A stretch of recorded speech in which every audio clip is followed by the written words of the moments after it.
estamos en el colegio de psicólogos, ¿no? Bueno, voy a decirles algunas palabras, tomando algo de las dos reuniones, y luego voy a dar lugar a que la jueza Mariana haga su intervención. Las configuraciones familiares van variando con el paso del tiempo. Tanto el psicoanálisis como el discurso jurídico acompañan a las nuevas dimensiones, posibilitando nuevos arreglos a la subjetividad de cada uno. Sin embargo, ya en los complejos familiares de Lacan, en el año 1938, la familia se define como una invención simbólica sin lazo natural ni instintual. No hay instinto materno o paterno. La relación que habita esta familia es el lazo conyugal y la relación de padres e hijos por la vía de los cuidados y el amor. En esta familia, que es la de los complejos familiares, Lacan sitúa la subversión creadora por la que un niño hace con la autoridad y la prohibición que se constituya como sujeto. Ahora bien, esa autoridad, centrada en el padre en esos momentos, se va a ir desplazando hacia semblantes menos precisos, como son los de la época actual. Vimos que en los años 50 Lacan introduce el nombre del padre separado de la idea de papá como una función que se produce entre el deseo de la madre y una intervención que puede ser encarnada en el padre, pero también pueden ser leyes, palabras o símbolos. El nombre del padre es un concepto vigente, pero que está desplazado de la familia conyugal como un ideal de época. Más adelante, en el seminario 21, vimos cómo Lacan señala el desplazamiento del padre hacia lo social. Lo social toma el relevo de la función paterna y la pareja ya no está constituida por la madre y el padre, sino por la madre y lo social. Pero también puede pensarse que una pareja constituida de modo tradicional con hijos, también funciona ese orden de hierro, ¿sí? Ese orden de hierro que trabajamos y dijimos que es cuando el hijo ocupa el lugar de ser nombrado para, ¿no? La subversión creadora de la que habla Lacan, en la que el niño y niña crecen, cuando no está encarnada, plantea algo mucho más dificultoso, ¿sí?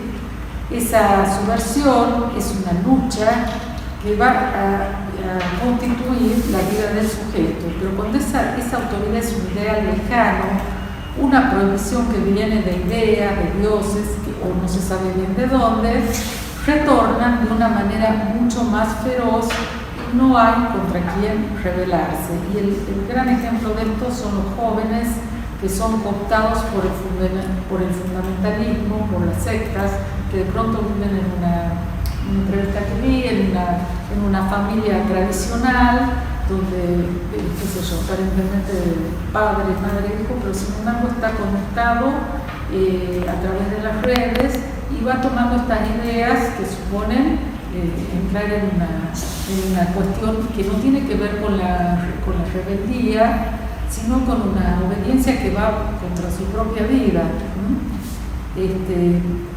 Por otra parte, también decíamos que la familia se presenta cada vez con un grado mayor de variabilidad, ¿sí? Que empieza con las familias ensambladas, monoparentales, pluriparentales, homoparentales, etc., que son las variaciones de la época, pero que siempre hay un punto invariable que hace a la estructura de la familia, y es que ésta se sostiene en una función de residuo. ¿Qué quiere decir esto? Que hay lo que sostiene a esta familia es que hay un interés particularizado por el sujeto y la encarnación de la ley en el deseo. Es decir, que si no hay este interés particularizado, en el otro extremo encontramos el síndrome de hospitalismo. Entonces lo que humaniza a alguien es ese mínimo, eso que se llama función de residuo, ese deseo, eso que tiene distintos nombres y que no se termina de nombrar del todo, ¿sí? Y por otra parte, todo lo demás que la familia, qué sé yo, las peleas, las historias que nos cuentan nuestros pacientes, etc., Todo eso viene por añadidura si está este mínimo interés particularizado, ¿sí?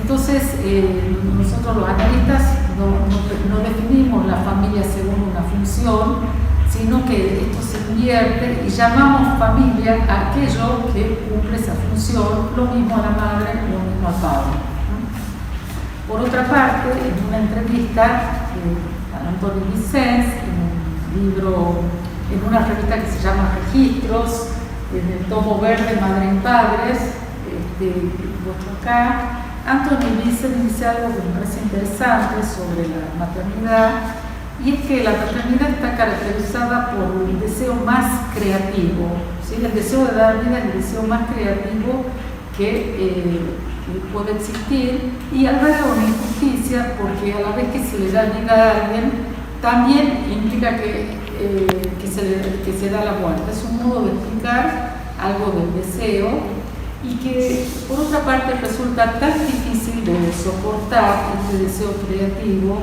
que no es sin un padre o instancia simbólica que esto que este deseo de dar vida puede dar lugar al nacimiento de un hijo, ¿sí?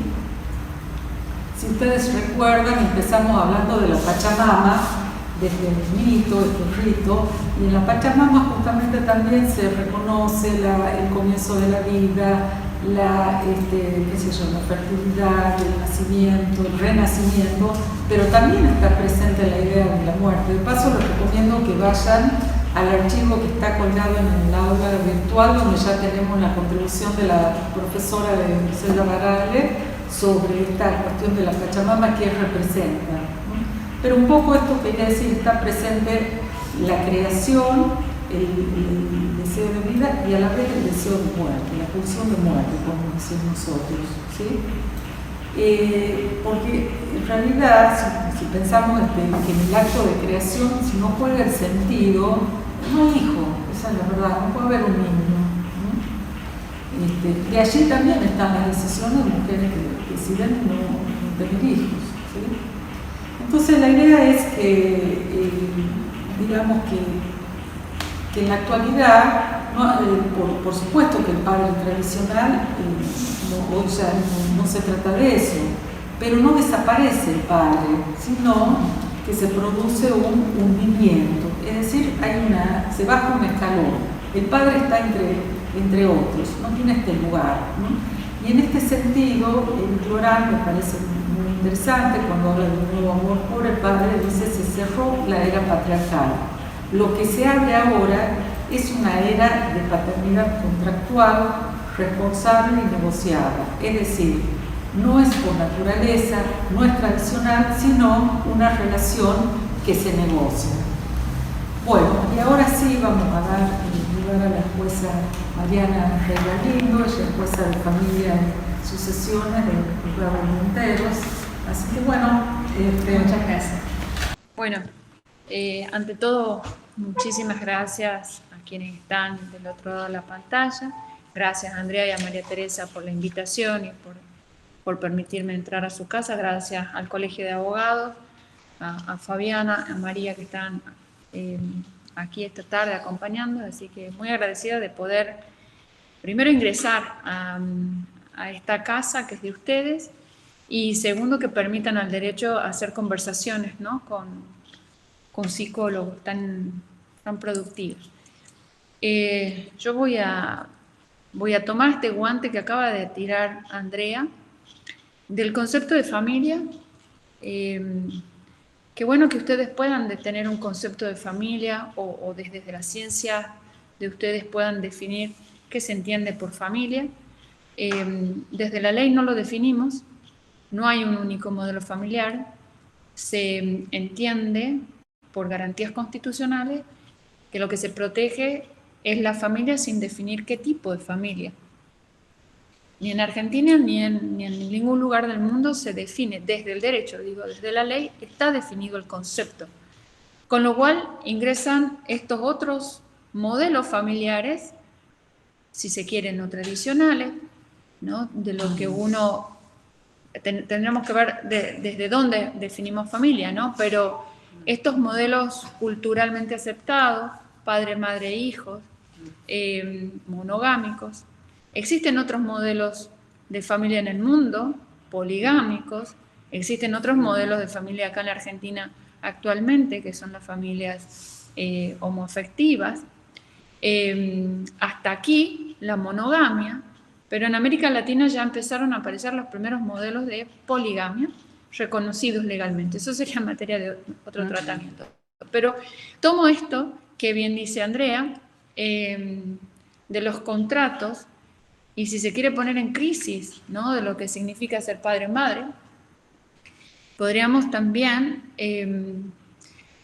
reflexionar sobre las técnicas de reproducción humana asistida y quién es padre, quién es madre, o qué se entiende por padre o madre, y los desplazamientos que hay en las gestaciones por sustitución, en los materiales genéticos. No son temas interesantes a debatir, pero dejo esto planteado, sí.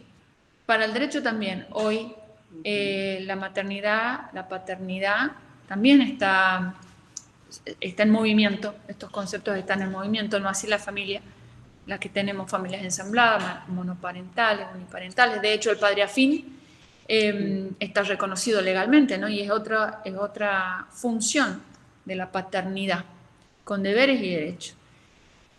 Dejo todo esto porque también quizás a ustedes les ayude a reflexionar sobre estas otras constituciones, sobre estos otros modelos que ingresan a la ley con reclamos específicos, no tan solo por ahí desde lo cuantitativo, alimentos y demás, sino hay algunos padres o referentes afectivos, así también se les dice, que reclaman esto de los tiempos para con estos hijos o estos sujetos en posición de aislamiento, en donde los jueces tenemos que dar lugar y nombrar a esto otro que aparece.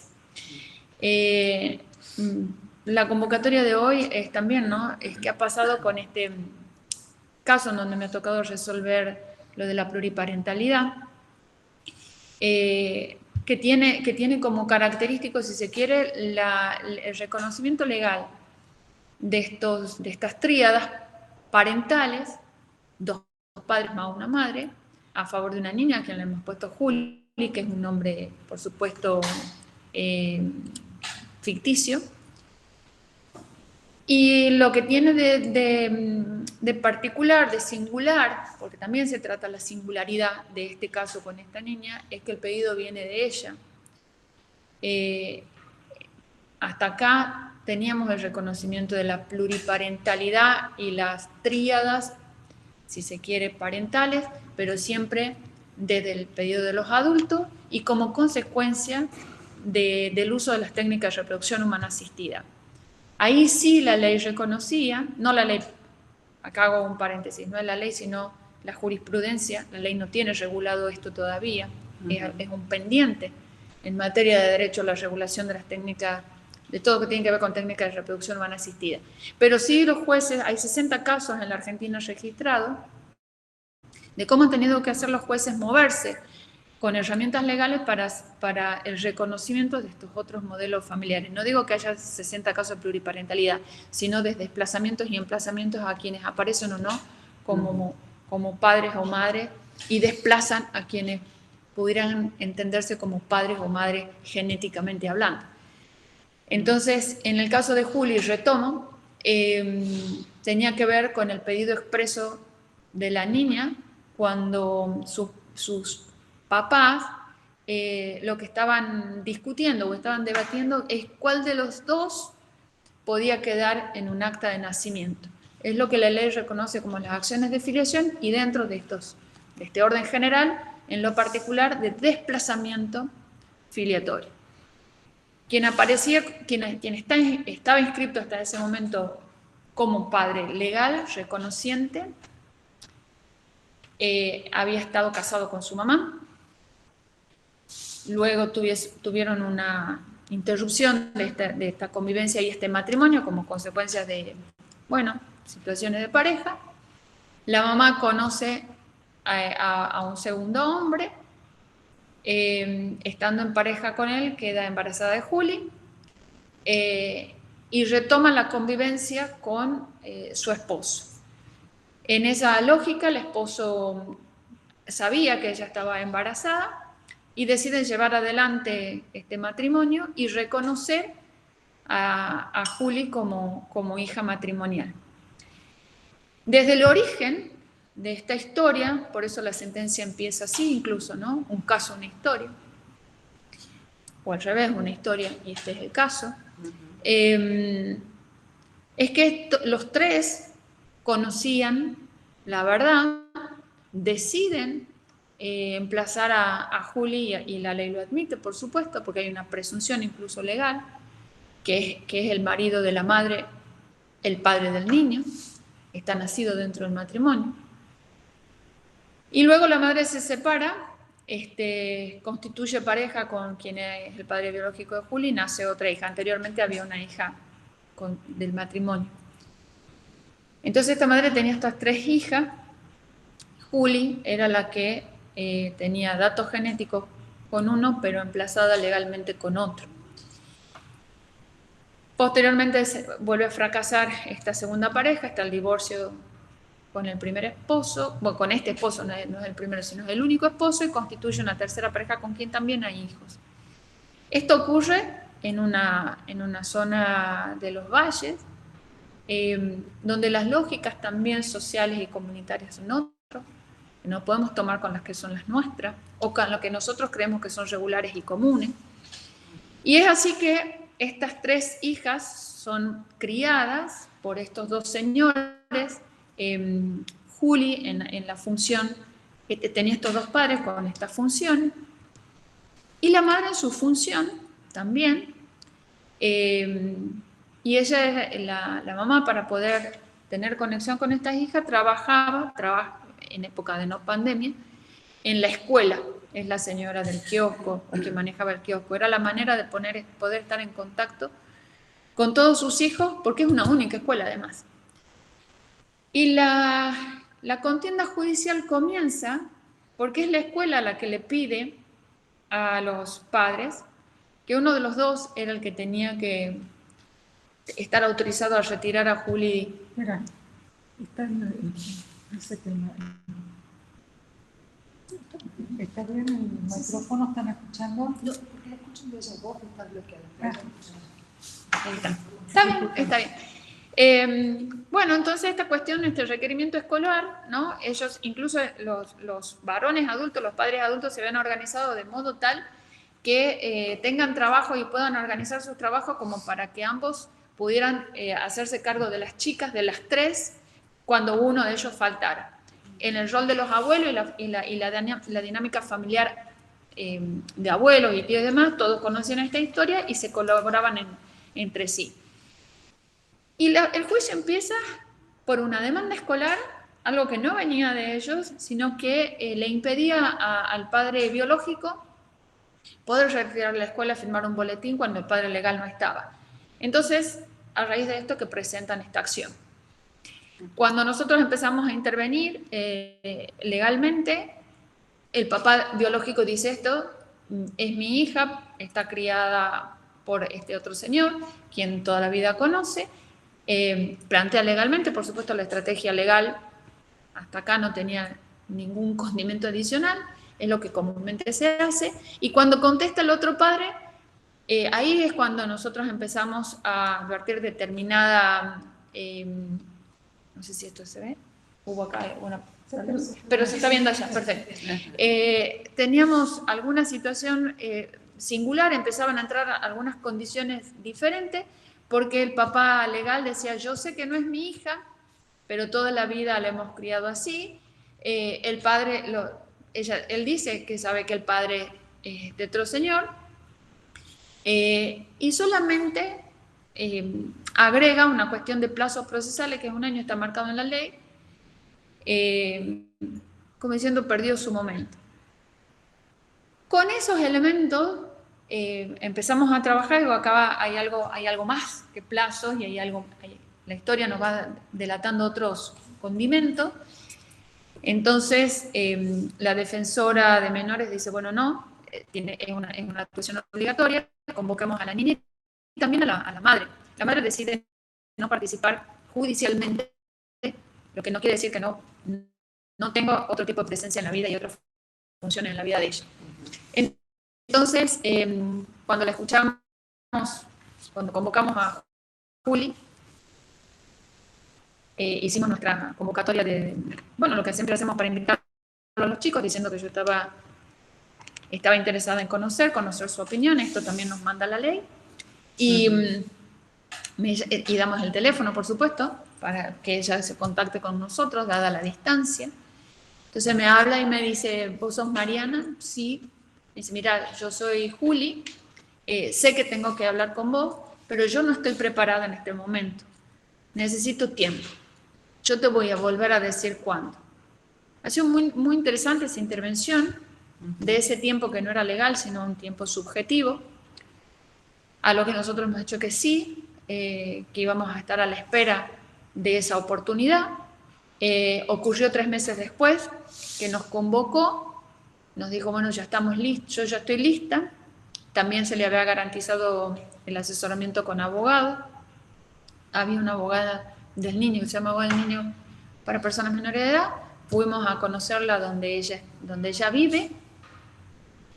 Y cuando llegamos, eligió ella el lugar donde nos íbamos a entrevistar incluso, iba poniendo, si se quiere, las condiciones para la charla, ¿no? Y si esto lo tenemos que releer, es lo que a mí más me ha sorprendido y me ha interpelado, es cómo un niño de 9 años empieza a poner límites al Estado en esta investidura, ¿no?, de la judicatura, empieza a poner los límites al Estado y marca los tiempos y las condiciones para ser escuchada. Y esta voz empieza a inscribirse en este proceso.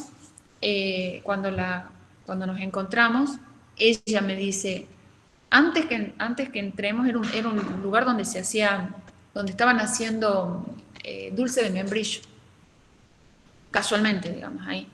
Entonces ella me dice, antes de entrar yo te tengo que preguntar, ¿vos a qué has venido? Porque si has venido a hacerme elegir, yo no voy a entrar y yo de aquí me voy. Muy fuerte, digo, no he venido a hacerte elegir nada, sino a conocerte y a que charlemos sobre esto. Entonces ella me dice, bueno, primero vamos a ver cómo se hace dulce de membrillo y después charlamos. Paréntesis, nunca aprendí a hacer dulce de membrillo. Sí lo degusté, pero nunca aprendí, porque me interesaba más estar atenta a todo lo que ella tenía para decir. Empezó la charla, estaba la abogada por si ella quería o necesitaba algún otro asesoramiento en derecho, y fui muy clara. Cuando empezamos esto, también estaba el equipo técnico nuestro, que está constituido por un psicólogo y un trabajador social, y Marcelo, que es el psicólogo, empieza a desenvolver todo lo que es la dinámica de esta entrevista. Nos cuenta ella cómo era su familia. Digo, bueno, contame cómo es. Y ahí ella nos grafica y nos dice que ella tiene estos 2 papás, que ella de lunes a jueves vivía con Roberto, los nombres también son ficticios, vivía con Roberto, pero que su otro papá era Jorge, con quien vivía de viernes a domingo, por razones laborales o por distribución de tiempo, no importa. Que tenía 2 hermanas, una hermana más grande que era la hermana bilateral con Roberto, y otra hermana más chica que era bilateral en biología. Así me decía, somos de sangre, pero no de la ley, pero las 3 somos hermanas porque tenemos la sangre de mi mamá, más otros 2 hermanos más chiquitos, con otra tercera pareja. Bueno, y ahí ella nos explica cómo funcionaba todo esto, cómo era la dinámica de los abuelos, entre las hermanas, entre todos los hermanos, no tan solo estas 3 hijas más grandes, sino con los 5. Lo que compartían con las chicas, las más grandes, las 3 hermanas más grandes, era que podían estar en un lugar y en otro con ambos padres, con mucha flexibilidad, con mucha aceptación, y ella, Juli, sabía perfectamente cuál era su origen, sus datos biológicos y genéticos y su origen legal. Pero tenía muy claro, que es esto lo que yo tomo para poder decidir, cuando ella me dice, son mis 2 papás, y yo no puedo elegir, cuando indagamos un poquito más sobre de dónde venía esta palabra del elegir, nos dice incluso, bueno, a mí los abogados me han dicho que esto es para que elija entre un papá y otro, porque tiene que estar en un papel. Y lo que yo quiero pedirte a vos es saber si vos podés poner a los dos en el mismo papel. Porque si ellos no pueden estar en el mismo papel, entonces me voy. Juli es la que ingresa jurídicamente una pretensión innovadora, nueva al derecho. El Estado, hasta acá y por ley tenemos el binomio parental, son siempre dos, así dicen, ¿no? Los argentinos podemos tener dos, estar vinculados parentalmente con dos personas, o madre-padre, o comaternidad o copaternidad, pero siempre dos. Y Juli es la que ingresa históricamente el pedido de un niño en el reconocimiento de este otro tipo de modelo familiar llamado multiparental o pluriparental. Es ella la que pide en la inscripción la registración como padre de ambos. La decisión estaba a la vista, perdón, la respuesta estaba a la vista. El tema era cómo poder traducir esto en derecho en donde teníamos un límite legal de estos dos padres y otros límites más, digamos, que no vienen al caso, que son procesales. Reconocerla a ella como parte en el proceso, no tan solo a los padres, ¿no? Cuando un niño empieza a ser parte en un proceso. Y esto es para pensar cómo su voz se inscribe, cómo se inscribe procesalmente y cómo esta voz inscribe también estas otras parentalidades, esta otra paternidad, y cómo su voz inscribe y exige al Estado el reconocimiento de este tipo de familia, que es la que no está definida legalmente, pero tampoco está excluida, y al no tener una definición y no estar prohibido, teníamos que hacer algo. Al punto que dice, si esto no lo puedes hacer, entonces no. Bueno, cuando teníamos que seguir adelante con todo esto, pedimos otros informes que son de rigor, y el equipo técnico nos dice que las necesidades de Juli, en todo lo que era la dinámica familiar, no estaba solamente cubierto lo que es las cuestiones económicas, las necesidades materiales, sino que las necesidades o inquietudes espirituales estaban ampliamente cubiertas y satisfechas. Bueno, así termina, digamos, todo lo que tiene que ver con la recolección de datos, y al momento de construir la sentencia con el equipo, porque esto es una sentencia construida también con otras voces, no tan solo la del derecho, sino en el análisis con el equipo técnico del Poder Judicial, que son dos psicoanalistas que me ayudan en ese momento, Judith Quesa y Marcelo Paz Aparicio. Los nombro porque son quienes hemos estado trabajando todo en estos 8 meses, desde la escucha de Juli hasta que salió la sentencia. Veníamos trabajando mucho sobre lo que era esta otra inscripción, sobre la voz de ella, la pretensión de ella, sobre la función de Roberto y de Jorge. En medio de eso hubo una audiencia que los convoco para hacerles saber de esta otra mirada que tenía su hija. Y, por supuesto, en el marco de la legalidad que todos conocemos hasta ahí, uno de ellos me dice, bueno, si usted no va a hacer lugar, el padre biológico dice, si usted no me va a reconocer como padre, al menos me puede dar un régimen de visita. La pregunta en su momento es, ¿y usted quién crees que es para usted para Juli? Le digo, Juli, ¿quién es para usted? Entonces él me dice, es mi hija, pero si esto no puede ser, déjelo así, no haga nada, archive el proceso. Y el otro padre también me dice, bueno, si es que le va a hacer usted lugar a él porque es biológicamente su padre, deme a mí el régimen de visita. A lo que he vuelto a preguntar, lo mismo, ¿quién es Juli para usted? ¿Y cómo se considera usted para Julia? La que la respuesta fue muy parecida. Entonces digo, bueno, entonces ¿por qué si estamos con dos padres o en estas características, por qué uno tendría que tener régimen de visita o no?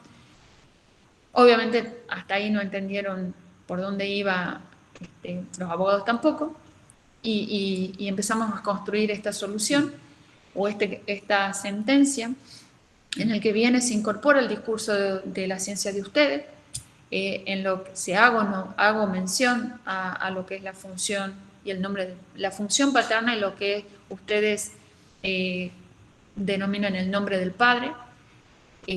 Está puesto ahí con mucho respeto, por supuesto, porque no es algo que me compete a mí hablar de eso, pero sí tenía que ver, es una herramienta que yo incluyo para la construcción de este reconocimiento de la triple filiación, más todo lo que tenía que ver, y recojo aquí, vuelvo a lo que decía Andrea, a la protección de la familia, desde el orden convencional. Cuando nosotros hablamos de convencional, es sobre los tratados de derechos humanos, desde las convenciones internacionales, que no está definida la familia, con lo cual esta familia no puede estar excluida, es otro modelo.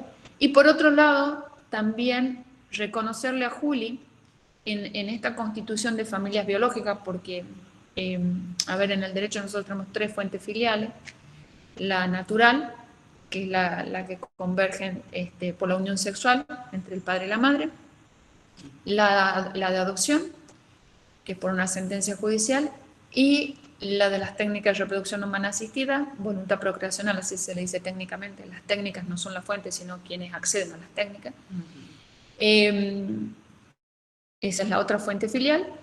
Y había argentinos ya, hasta ese momento, 3 argentinos reconocidos en estas características y con la triple filiación.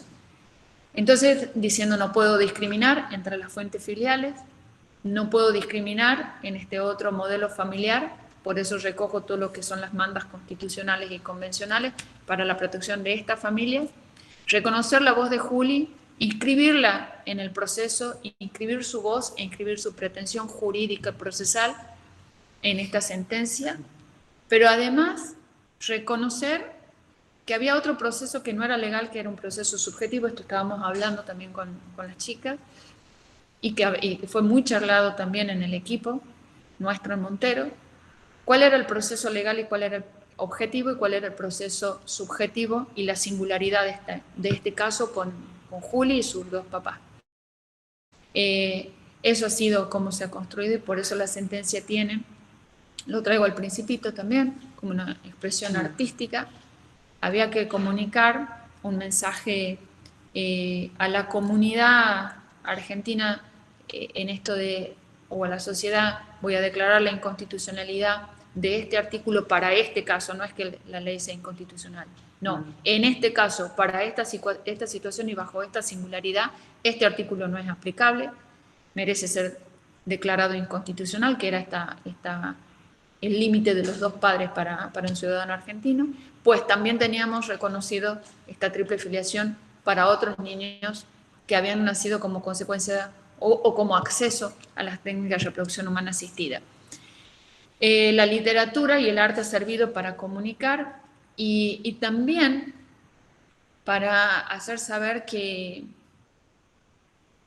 había cosas que son invisibles, no tan solo a los ojos, como dice el Principito, sino que el derecho no puede desconocer, no puede desoír, y que por más ADN, ¿no? Porque también se decía no hubo ADN, no necesitaba yo un ADN cuando los 3 sabían cuál era el origen, y por más que hubiese existido este ADN, ¿en qué cambiaba la historia? ¿No? ¿En qué cambiaba, digo, esta historia subjetiva, esta dinámica familiar? No necesitábamos. Por eso es que también me hago un costado esta prueba genética cuando yo tenía otro tipo de elementos para poder apoyar esta sentencia o esta decisión, que es la que Juli propone, porque esto también tengo que ser honesta intelectualmente, y la propuesta y la interpelación que hace una niña de 8 años, 9 años al Estado es el reconocimiento de otras cosas no previstas por un legislador. Entonces, ¿no? ¿Cómo traducir todo esto en derecho?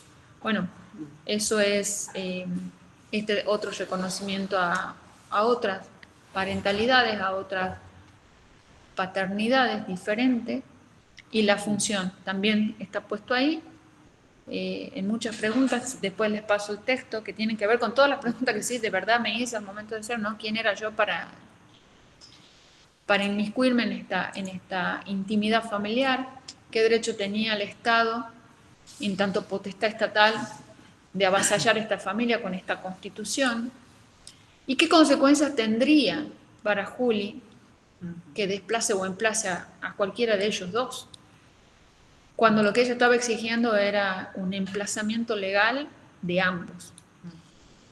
Bueno, esa ha sido un poquito la construcción y les paso después el texto, pero sí creo que, como bien decía en la introducción Andrea, es repensarlo, es tener una revisión, una relectura, tanto legal como quizás desde la ciencia de ustedes, de lo que significa ser padre o madre para un sujeto y de lo que significa estar posicionado como hijo de ese otro padre o madre, ¿no? en estas dinámicas vinculares. Muchas gracias. Bien, bueno, a ver, unos pocos minutos voy a tomar porque seguramente que hay preguntas y hay cuestiones que quieren compartir con la mesa y con la doctora Mariana. Bien, decíamos, es el cierre de este ciclo, las maternidades hoy. La idea central fue fundamentalmente compartir con ustedes nuestro interés, digamos, en conversar, en reflexionar sobre estos temas. ¿Por qué? Bueno, por lo que se nos presenta en la clínica cotidianamente, en la práctica analítica hoy. Es verdad que desde hace tiempo, pero cada vez con mayor intensidad, ¿no? Y son temas que se vienen investigando desde la EOL, la Escuela de Orientación Lacaniana, y la AMP, que es la Asociación Mundial de Psicoanálisis, instituciones a las que pertenecemos Andrea Fénix y yo. Y en el caso de la AMP, es una institución que está reconocida por la ONU y está reconocida como una asociación de interés público. Por lo tanto, es invitada en determinados eventos, como fue, por ejemplo, el de hace algunos años, alrededor del empoderamiento de las mujeres, ¿no? Y eso mismo, digamos, lleva a un movimiento de investigación continua, de manera continua, permanente, sobre la mujer, pero se habla de la mujer y es como que casi no se puede dejar de hablar de la maternidad y de la paternidad y de las formas familiares, ¿no? Bien, adhiero a los agradecimientos que ha mencionado Andrea, tanto a Fabiana Lavaque, que nos acogió amablemente junto a su equipo, como a la doctora Mariana Rey Galindo, por su participación generosa, pero además quiero agregar a ese agradecimiento que ella ya nos entusiasmó con otro caso, un caso diferente al del caso llamado Alegría. Ya. Así que quizás podríamos continuar conversando en otro ciclo, ¿no? Bien, nos dio una respuesta, Mariana. Bien, la tomamos. Ok. Ajá. Acá ya hay propuestas, bien. Ya se está moviendo el próximo ciclo, digamos. Respecto al caso Alegría, a ver, a partir de lo que expuso la doctora, bueno, se me abrieron otras cuestiones, ¿no?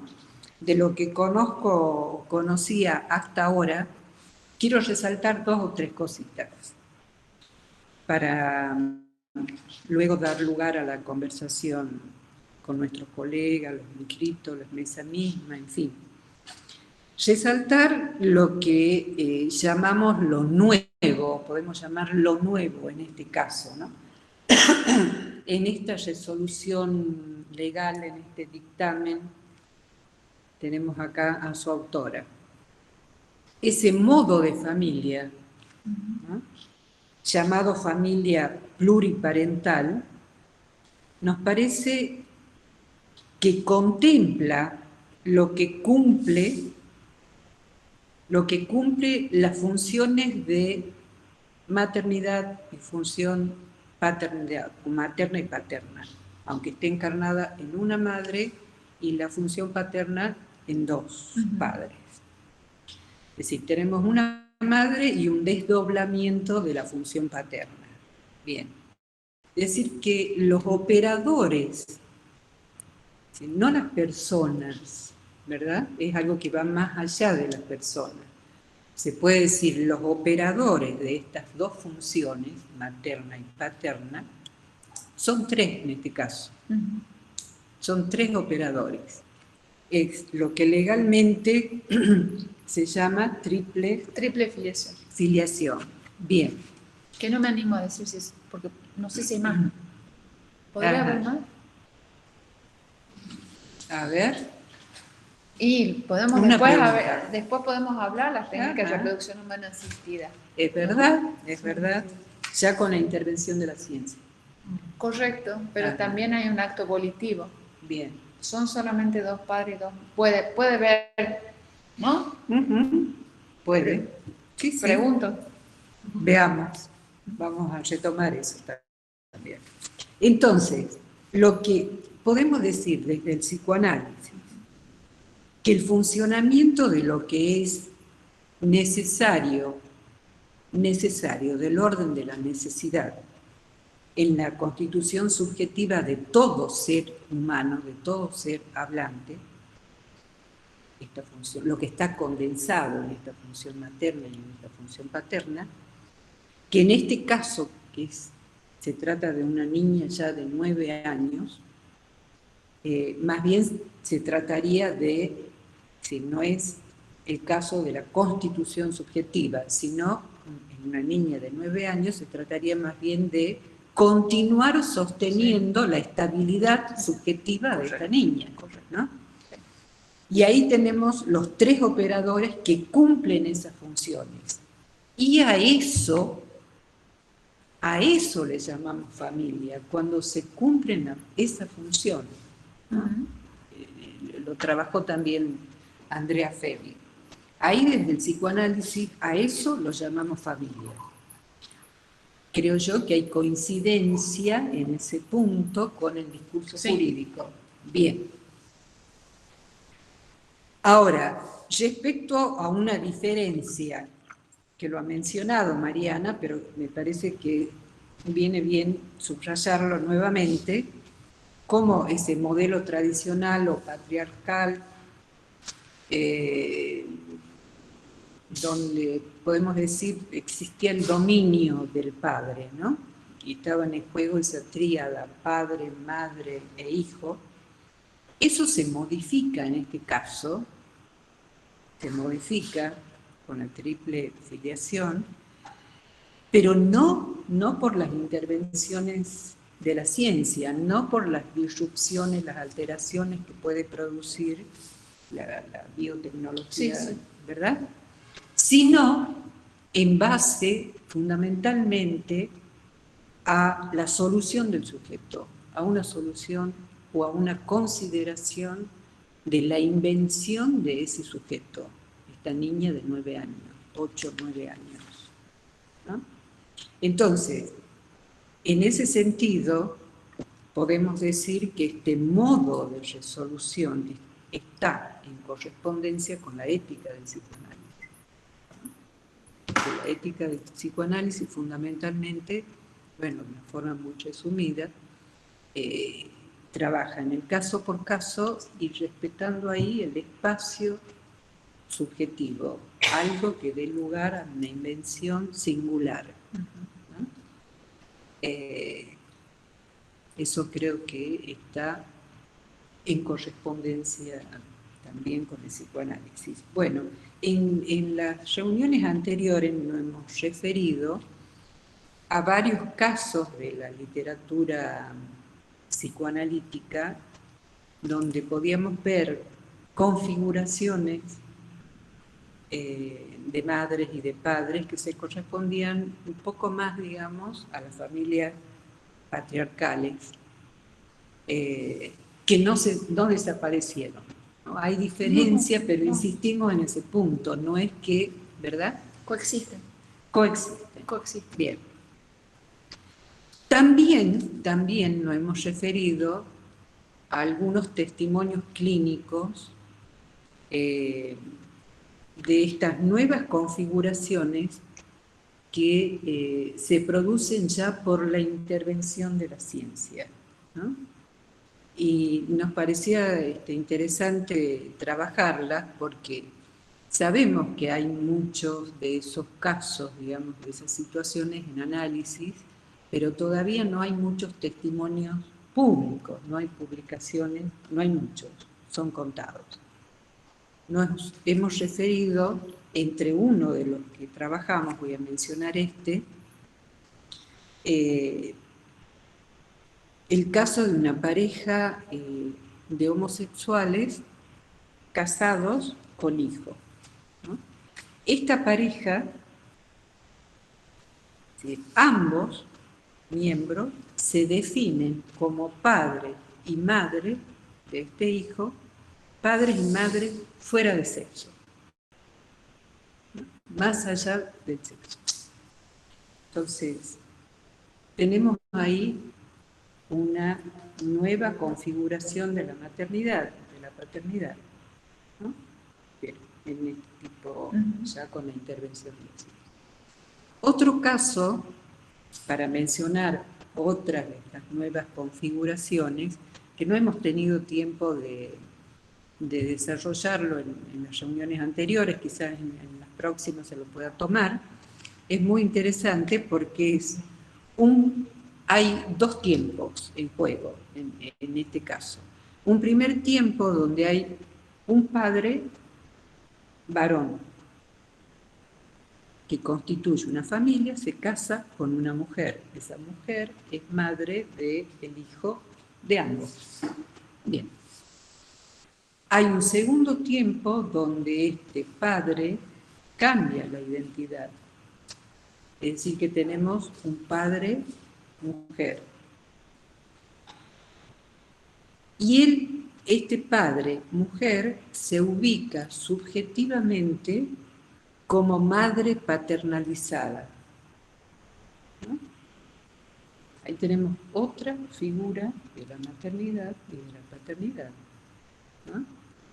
Bien. Entonces, para concluir, configuraciones distintas, decíamos, de maternidades, paternidades, según la familia patriarcal. Existe la familia pluriparental, las familias con disrupciones respecto a aquella tríada tradicional cuando hay una introducción, una intervención científica. Y bien, coexisten, como decía Mariana, y de todas maneras no es que este sea el relevo exacto, ¿verdad? Pero bien, creo que son casos, testimonios que nos van ayudando a seguir pensando y reflexionando sobre el tema. Bien, paro acá y nos hacen llegar las preguntas, comentarios, en fin. Yo te quiero, en los aportes, en esto de las sí. diferentes formas familiares. Ajá. Estábamos hasta acá, quizás voy a tener algo para no me familiarizados con determinados tipos familiares. Ajá. ¿No? Lo cultural, esto de papá, mamá e hijos, viudez, un padre y una madre, ¿no?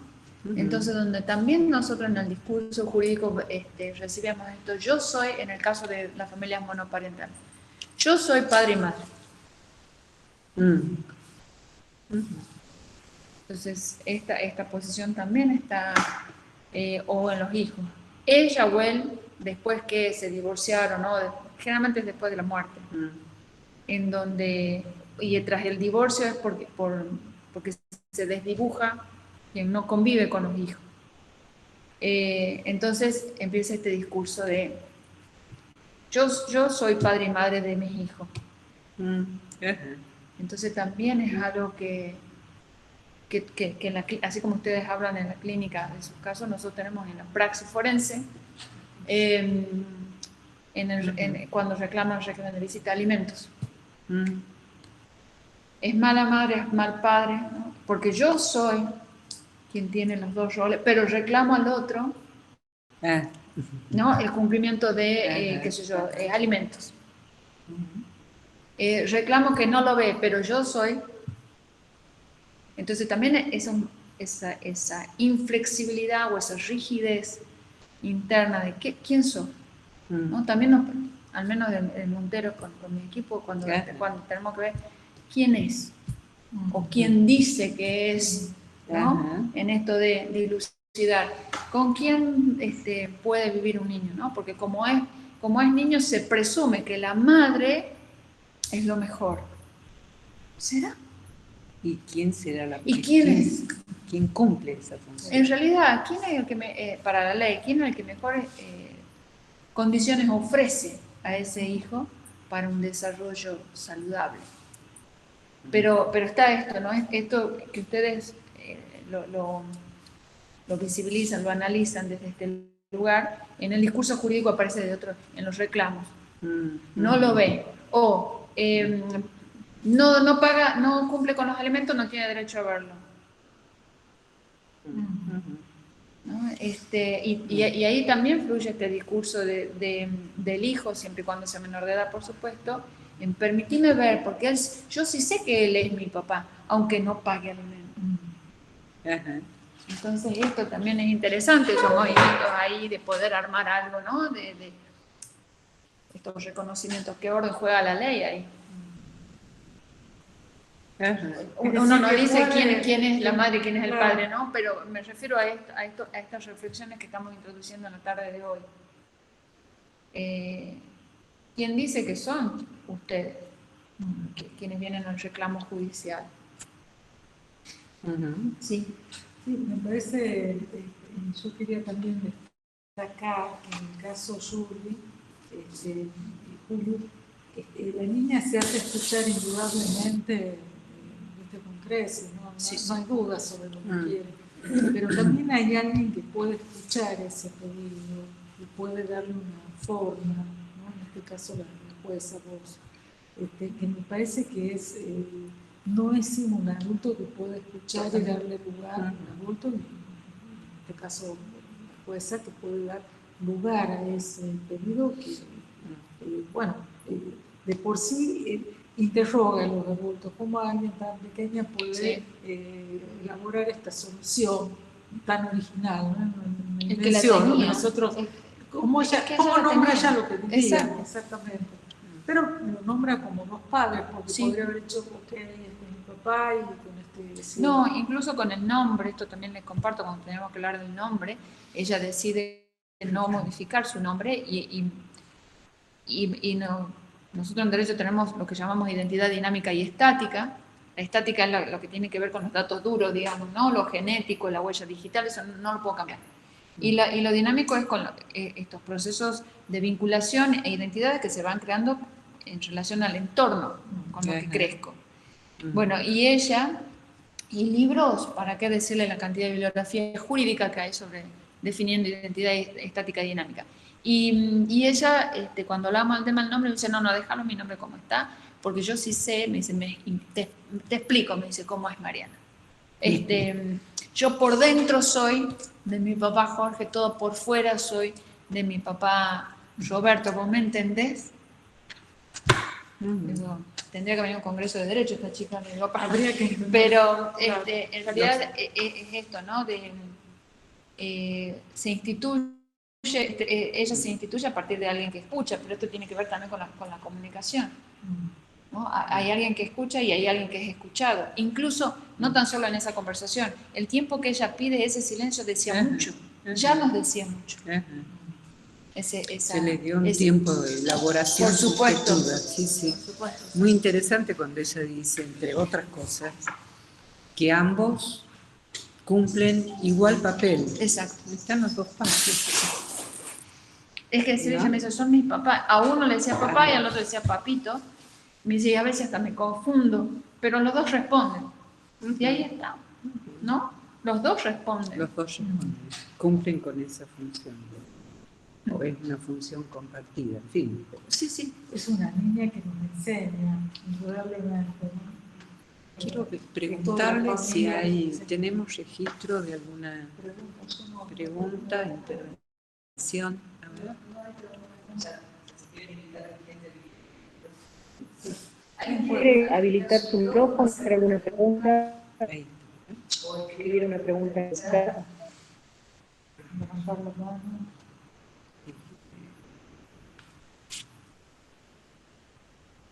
Ahí está, ahí. ¿Cómo se llega a establecer? Se lo perdió. Tenés que posicionarlo, ¿no? Sí, no Puedes leerlo. Ahí. Ah, está. ¿Cómo se llega a establecer el caso? La demanda es por parte de uno de los papás. Sí, lo conté al principio, es por el papá biológico, que jurídicamente se llaman acciones de filiación, y dentro de lo que es esta generalidad hay una subespecie legal que se llama la impugnación del reconocimiento. Lo que buscaba el papá biológico era desplazar el reconocimiento legal que había hecho en aquel momento quien fuera el marido de la madre, quien había reconocido. La ley marca que esto puede ser en 1 año desde que se toma conocimiento, y ya llevaba 8 años, por eso es que el otro papá solamente como estrategia procesal nos dice esto: se venció el plazo, aunque yo sí sé que él es el padre biológico y yo he reconocido los dos, tenían el mismo relato en los hechos, pero sí, era por eso. De todos modos, es algo que no es conflictivo. No. Es digamos, un tratamiento de esta situación interesante porque no es un conflicto, y por eso también esta niña puede hacerse escuchar, ¿no? Por supuesto. Sí, no había conflicto, y de hecho en la audiencia, cuando los convoco después de haberle escuchado a Juli, y ellos pedían bueno, si uno de los dos va a perder, que quien pierda tenga un régimen de visita, me decía, bueno, pero si usted lo puede dejar así y ya está, listo, déjelo como está, nos vamos. Y digo, ya no, porque sí hubiese podido hacerlo. Eso se llama desistimiento de las demandas. Si hubiese querido ser estrictamente formal, tengo por desistido el proceso y se terminaba todo. Pero ¿qué hacía yo con lo que había escuchado de Juli? ¿No? Y este pedido que yo digo, bueno, aparte estaba su abogada, ingresa con abogado también. O sea, y ella como parte, no solamente parte en el proceso, sino también dueña de esta identidad, ¿no? No son dos adultos dueños de identidades, ¿no? Es otro tema para tratar, sino, y ella, como sujeto, como reclamante, digamos, en el proceso. Entonces, bueno, si hubiese querido ajustarme a las fórmulas legales, hubiese sido mucho más fácil y listo. Pero no, o sea, había algo ahí tan difícil como la pluriparentalidad. Digo difícil porque ya estaba la triple filiación o la pluriparentalidad, por eso yo no hablo de triple filiación. Este caso puede ser de triple filiación. Pero hoy sí los invito a reflexionar a ustedes. ¿Solamente 3 padres? ¿Solamente 2 padres? ¿O puede haber conformaciones familiares con más vínculos parentales? Por eso hablo yo de pluriparentalidad, para no ceñir tampoco ni acotar, ni obturar porque también era, a través de estos discursos se puede llegar a obturar otro tipo de familias, ¿no? Sí. Que quizás coexisten. De hecho, en las culturas están, ¿no? Muchas, lo tenemos aquí cerquita, en los gitanos, hay las mujeres en las tribus forman, que también lo tenemos nosotros en reclamos, no por este tema, pero sí en otro tipo de reclamos, funcionan, estas mujeres funcionan como todas tías, madres de un sujeto. Lo traigo como para poder reflexionar. No es que estamos hablando de culturas tan diferentes y divergentes y están en otro lado del mundo. No, están aquí y ahí están en campamentos, se llaman gitanos, donde también son vivenciados de otra forma. Ajá. Me invito a pensar. Bien. ¿Alguna otra intervención? A ver, ya estamos. Acá dice por más profesionales como la doctora, que dan lugar a la escucha y la palabra más allá del proceso. Muchas gracias. Ajá, Muchas de acuerdo. Yo también de acuerdo. Así es. Bueno, eso sí, ¿verdad? Ajá. Yo tengo una pregunta. A ver. Desde hace cuántos años hay jurisprudencia con respecto a este tipo de filiación, de filiación, no En el caso de... Decías que había antecedentes. Desde el 2015 están... El primer caso está en agosto, septiembre de 2015, pero se da en el ámbito del registro civil, donde ahí se declara la inconstitucionalidad también, y en el mismo registro se incorpora a un niño con un matrimonio homosexual de mujeres y que pedían el reconocimiento de quien había sido el aportante del material genético y también estaba cumpliendo las funciones de padre. En este caso era un niñito muy chiquito de 1 año. Ese es el primero. El otro es Antonio, también un matrimonio de 2 mujeres, con un amigo aportante, y también piden el reconocimiento. Y el caso, y hasta ahí, hasta el año pasado, la sentencia nuestra es el 7 de febrero del 2020, en Mar del Plata, también por las técnicas de reproducción humana asistida, con el reconocimiento que hace la jueza de allá a estos padres. Eso siempre es como consecuencia de las técnicas de reproducción humana asistida. Este tipo de reconocimiento en lo que es la familia, que viene de la familia biológica de un niño, el primer antecedente registrado, tengo entendido que en el mundo, pero registrado, quizás haya otro que no esté publicado. Por eso quiero ser muy respetuosa con eso, ¿no? En la investigación que nosotros hemos hecho hasta ahí, que me han ayudado incluso otros jueces a hacer una investigación preliminar, a ver si había algún registro de sentencia de estas características. En Brasil había uno, pero venía de los adultos que pedían este reconocimiento también en la fuente biológica. Y este caso, la particularidad era en la fuente biológica y a pedido de las niñas. Y ese sí era como el primer registro de estas características, al menos en la comunidad jurídica y entre las cortes no teníamos otros antecedentes. Me preguntaba en función de que evidentemente son todos casos de este siglo.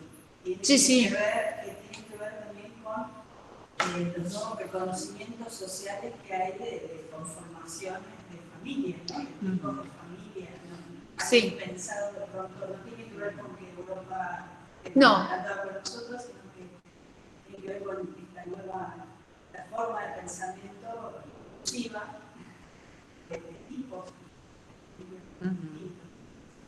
Quizás pensar en que hay otras formas de familias que no son las que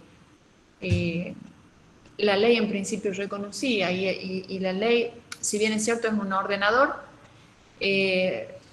tendría un tipo de injerencia muy arbitraria, así le decimos en el discurso jurídico, una injerencia arbitraria no permitida desde los tratados internacionales.